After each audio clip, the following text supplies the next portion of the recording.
guys, welcome back to my channel. It's Morgan. Thank you guys so much for clicking on this video. So today I will be talking about my anticipated releases for 2024. Let me just tell you guys, I am not feeling good like at all.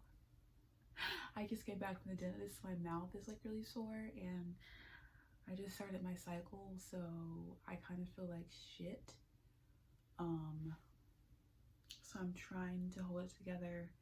I was just laying in bed kind of dying. I was like, let's make a video, shall we? Okay, so today I just want to talk to you guys about 5 books that are coming out in 2024 that I am very excited about reading, and I definitely want to let you guys know about these books so you can look into them as well.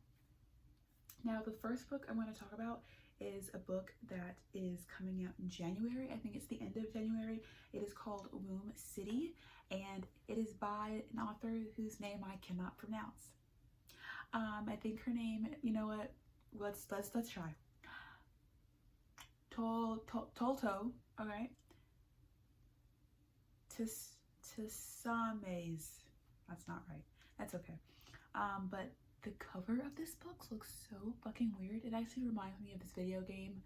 I don't know what it's called, but it looks like this. If you guys have played that shit, it looks like that. It gives me those vibes. But this book is a like science fiction horror dystopian type of book. It is adult. And it says, Womb City imagines a dark and deadly future Botswana, rich with culture and true folklore, which begs the question, how far must one go to destroy the structures of inequality upon which a society was founded? How far must a mother go to save the life of her child? So this is like a really weird kind of dystopian book. I'll read a bit more of the synopsis. So our character seems to have it all: fame, wealth, a husband, a child on the way. But in a body her husband controls via microchip, and the tailspin of a loveless marriage, her hopes and dreams come to a devastating halt. And so, I don't know, it just sounds really fucking weird. But I am so down to like at least attempt to read this book, because the synopsis just seems so creepy and just so confusing and so original that I am like really looking forward to when this book comes out, which, like I said, the 23rd of January, so very, very soon. The next book I want to talk to you guys about is the one coming out in February, and it's The Women by Christine Hanna. This is actually a book that you know what, it's like it's anticipated, but at the same time I'm not even sure if I want to read this book, mostly because I am not in the historical fiction vibes currently, and I don't know when I will be or if I will be. I don't read a lot of historical fiction because I'm usually just not in the mood for it. Like, I could read maybe one a year and just be completely content with that. But this one's coming out the 6th of February. I know she's got a lot of other popular books out. The Nightingale, Four Winds, what was the other one? Wow, it's like the most popular one. What the fuck is it called? I don't know, but I haven't read that one either. But this one is a historical fiction, like a war kind of book. We're focusing on, I think it's like three different women, and we're kind of mashing together their lives.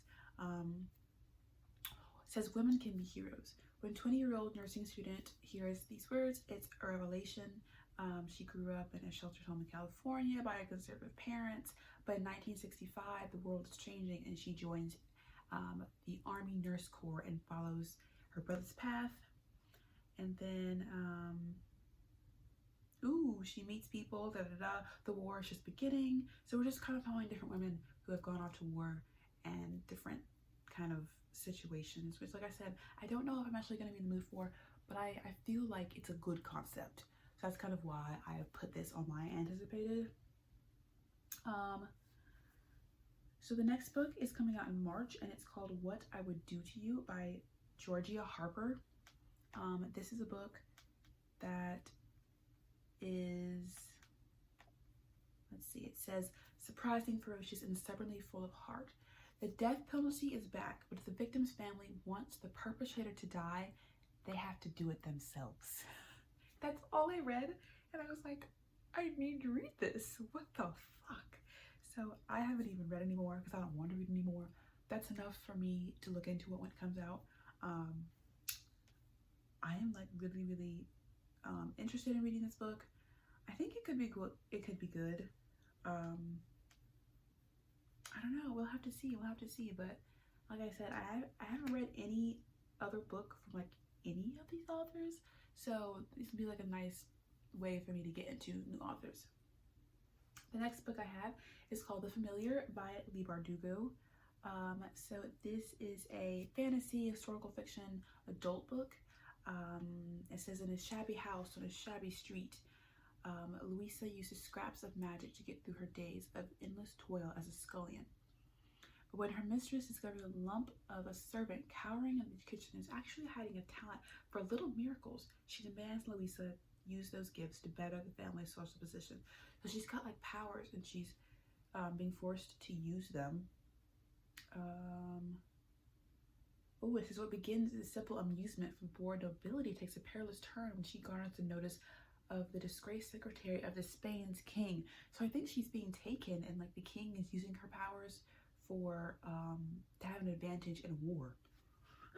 So that just seems very big and like a lot, but like I'm interested to see what it's all about. Never read a Leigh Bardugo. I've never read a Leigh Bardugo book, but I am interested, and I kind of have been waiting for like an adult book. I'm not a big fan of YA. That's not really the genre that I am like reaching for. And then the very last book that I have recommended is This Kingdom of Dust by David Dyer, and this book is coming out in November. And when I found this book, it's actually really funny because since this book is coming out in November, it doesn't currently have a book title, so the cover is just like, who knows, hasn't been released yet. But this one says do you ever ask yourself, what if history had gone differently? In This Kingdom of Dust, author David projects this thought experiment onto the 1969 moon landing. The lunar spacecraft's ascent engine was a spoof, a single point of failure. If something had gone wrong, the astronauts would have been stranded without hope. Most horrifying of all, they would have remained in contact with Earth until they were dead. This thought-provoking novel imagines what it would have been like if NASA's deepest fear came true. What would Buzz have thought while fighting for his life? What would everyone back home think, feel, and believe? How might a horror like that have impacted our perspective on life, the world, and space travel? That is so interesting. Oh my god. Like, that just seems so freaking cool. Ooh, I can't wait to read that.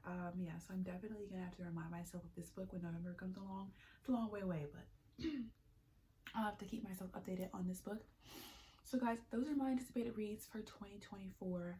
I am very excited about this year. I'm very like proud of myself because in January, today's the 16th. I've already read 3 books this month, and that never happens. Like on a good month of last year, I would read 3 books. So the fact that I've already had 3 books, you know, in my belt and it's only half the month, very happy.